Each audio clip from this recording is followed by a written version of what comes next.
pencegahan DBD dengan melakukan pemberantasan sarang nyamuk.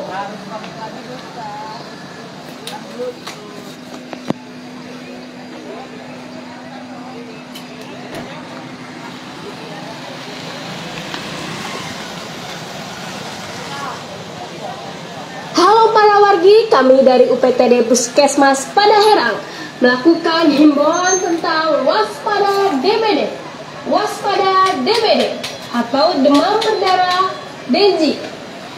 Demam berdarah Dengue disebabkan oleh nyamuk Aedes aegypti.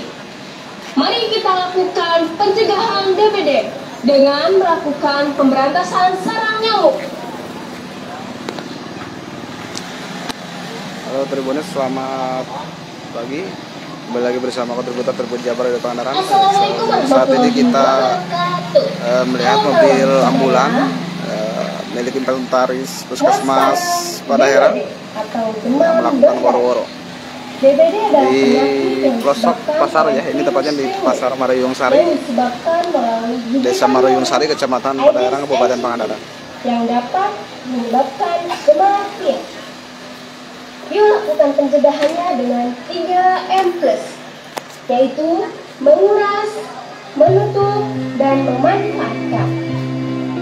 Menguras tempat yang sering menjadi tempat penampungan air seperti bak mandi, tangki, air, dan drum. Menutup rapat-rapat tempat-tempat penampungan air. Memanfaatkan kembali atau mendaur ulang barang jadi satu terlalu banyak ya. Terus juga adik-adik di rumah sering ngebantu mama nguras bak mandi ya. Ya nanti mah bak mandi maksimal 1 minggu 1 kali harus dikuras atau dibersihkan ya. Nanti adik-adik bantu mama ya di rumah ngebersihin bak mandi. Jangan sampai pakai ember lebih bagus ya. Pakai ember lebih bagus karena kan kita kalau langsung mandi langsung dibuang ya. Tapi yang kalau pakai bak nih 1 minggu 1 kali maksimal dibersihkan. Karena biasanya kalau nggak dibersihkan suka ada yang bergerak-gerak. Apa namanya bergerak-gerak ya? Ya, jadi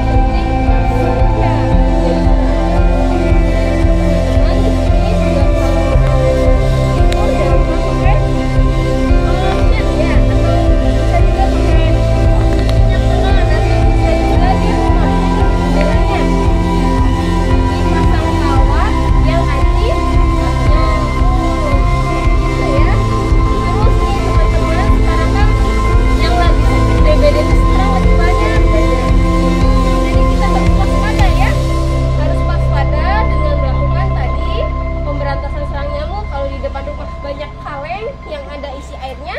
Segera dibuang ya, di pot segera dibuang, jangan sampai disolokkan juga banyak air-air kotor ya, atau air-air yang menggenang ya. Paham?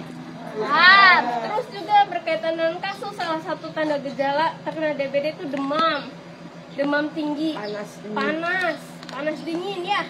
Jadi kalau adik-adik ada teman atau keluarga yang panas 3 hari berturut-turut tidak turun-turun, segera ke fasilitas kesehatan, jangan didiamkan ya.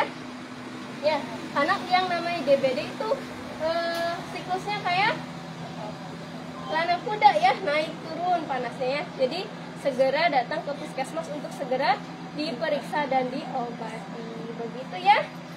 Ada yang ditanyakan?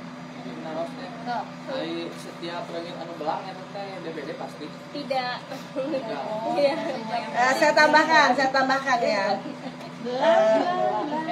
Nyamuk, walaupun nyamuk itu belang, tetapi nyamuk itu tidak menggigit orang yang sakit DBD, itu tidak jadi masalah. Jadi begini penularannya, ketika si A sakit DBD, si nyamuk itu menggigit ke si A tersebut, terbanglah dia menggigit lagi ke si B, maka gigitannya kan pakai air liurnya si si nyamuk tersebut, baru si B-nya terkena seperti itu. Tapi kalau tidak ada di daerah kita, tidak ada yang penyakit DBD, insya Allah. Tapi apakah kita tahu bahwa di kita ada yang DBD dan tidak? Kan tidak tahu, betul tidak? Kalau yang gejalanya misalnya panas dingin, bisa saja DBD, tapi karena tidak terdeteksi, tahu-tahu amit-amit ya Bang bayi ya, misalnya sampai meninggal seperti itu Pak. Jadi memang penularannya itu menggigit dulu yang sakit. Dia membawa air liur dari orang yang sakit tersebut, baru menggigit ke kita gitu. Tapi kalau misalnya ada nyamuk yang belang tapi dia tidak habis menggigit yang sakit, ya nggak ada masalah. Terus lagi kalau ternyata kita digigit nih, tadi si nyamuknya udah bawa kan, bawa air lendir, menciptakan air lendir dari si yang sakit, terus menggigit ke si yang B, tapi si B-nya tahan tubuhnya, bisa staminanya hebat, imunisasinya lengkap, makanannya hebat, bisa saja tidak terjadi. Jadi yang terpenting adalah menjaga stamina kita. Ya ada dia makan, anak-anakku makan kalau mau sekarang mau puasa ya. Download Tribun X sekarang, menghadirkan lokal menjadi Indonesia.